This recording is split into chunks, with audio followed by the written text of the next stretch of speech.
Halo semuanya, balik lagi di Charlie Bike Channel. Nah, kali ini agak beda. Kita mau cerita spare part atau komponen-komponen yang paling ngeselin sejauh ini yang pernah kita handle. Ya, akan ada 10 spare part dan kita bagi dua bagian, part A dan part B. Nomor 1 itu hookless wheels atau TSS wheel, keren ya, tubeless straight side wheels. Kenapa ngeselinnya? Wheelset ini didesain tubeless, memang sangat menguntungkan buat sisi pabrikan wheelset. Lebih ringan, lebih kuat, tapi pemasangannya pada prakteknya itu lebih susah. Udaranya lebih gampang keluar.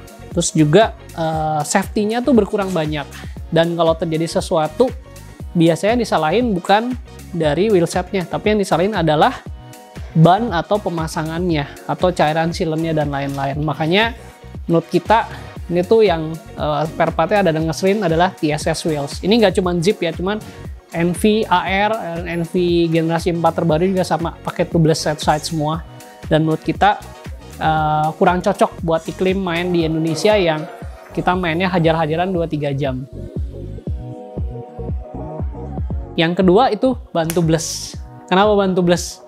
Aduh, itu kalau lu sampai bocor dan lu lagi bocor di jalan, itu sealernya kemana-mana. Jadi mereka memang sealernya bisa nutup, tapi untuk yang kecil. Begitu lubangnya terlalu besar itu nggak bisa nutup. Dan cairannya nyemprot kemana-mana. Kadang-kadang ada di muka temen lu yang di belakang. Dan juga kalau lu sampai bawa pakai pesawat kan, pressure mesti diturunin ya. Nah, kalau pressure diturunin, sampai ke tujuan biasanya udah terlalu lepas, jadi cairannya udah ngering dan akhirnya at the end biasanya pakai ban dalam lagi supaya gampang. Dan juga buat lo yang suka tinggalin sepedanya lama nggak dipakai, terus hati-hati lo mesti kontrol. Biasanya di tekanan sampai tekanan tertentu dia akan keluar dari jalurnya dan udara masuk, jadi cairannya udah kering banget dan bannya juga kempes. Dan untuk safety-nya banyak banget yang sebenarnya kita udah setel tuh, tekanannya udah oke, bannya juga udah oke segala macam, tapi tiba-tiba meletus tiba-tiba. Mending kalau meletusnya nggak lagi dipakai di jalan, tapi kalau dipakai jalan, aduh ribet banget gitu loh. Jadi kalian yang pakai tubeless harus tahu ya cara maintenance-nya. Gitu, kalian harus setiap kali main sepeda harus periksa tekanannya udah sisa berapa, karena penyusutannya jadi cepet banget. Jadi nomor 2 yang bagi kita ngeselin tuh ban tubeless. Komponen 3 yang ngeselin tuh FD clamp. Jadi nggak semua sepeda tuh udah ada brace on yang buat dudukan FD. Tapi kalau tubingnya bulat-bulat gini, dia biasanya kita mesti tambahin sendiri, namanya FD clamp. Ngeselinnya kenapa? Kalau udah pakai FD clamp, begitu dibuka ada bekasnya. Catnya biasanya kena, atau minimal ada watermarknya, dan itu susah banget hilangnya. Malah gue pernah punya Cinelli Vigorelli, dari Cinelli-nya dikasih FD clamp-nya. Seat tube-nya penyok karena kejepit sama FD clamp. Padahal kita udah pakainya yang benar-benar dari dia speknya gitu. Jadi hati-hati juga, nggak boleh over tighten. Buat sepeda-sepeda yang pakai tubing, kalau kayak di kita kayak standard, ini Marine contohnya, nah itu semua pakai FD clamp. Jadi kalian harus hati-hati tightening-nya.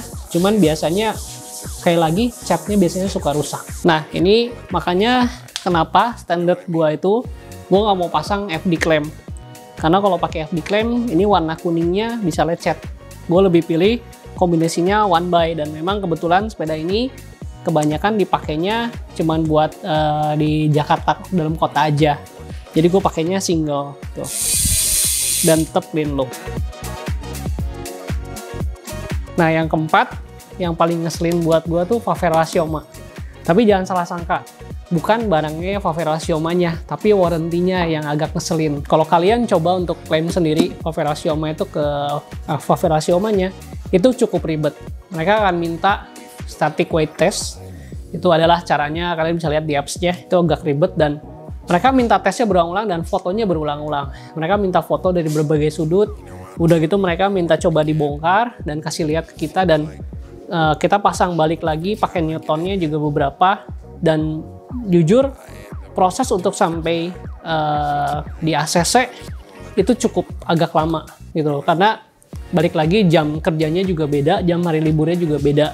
gitu. Jadi mereka nggak kerja di weekend, terus kita balas sekarang, dibalasnya akan nanti dini hari di tempat kita gitu. Jadi makanya jadi lama banget. Jadi bukan barangnya it works well, tapi begitu kalian ada mau klaim warranty itu agak susah, dan warranty-nya kalau error itu jauh lebih ribet dibandingin mati total. Kalau mati total lebih gampang ngomongnya mati total gini dan mereka detect. Tapi kalau error itu yang agak susah sih. Gitu. Terus yang kelima yang menurut gua ngeselin tuh ini.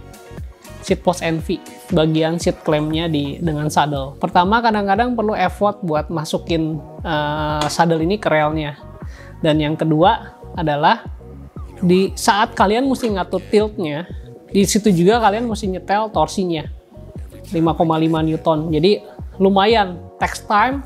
Kalau kalian lagi buru-buru, saya saranin jangan deh. Ini perlu ketenangan sebabnya. Jadi di satu sisi kalian bisa dapat tilt yang kalian mau, naik turun derajatnya, dan juga torsinya itu bisa pas 5,5 Newton depan belakang. Jadi kalian mesti nyetel sambil ngatur tilt gitu. Nah, buat teman-teman jangan lupa subscribe, bunyiin loncengnya supaya dapat notifikasi yang terbaru, lalu share buat teman-teman dan tulis di komen. Sharing sama kita, mana sih part-part yang bagi kalian ngeselin, yang bagus nanti akan kita kasih hadiah. Oke, sampai ketemu di video berikutnya. Bye!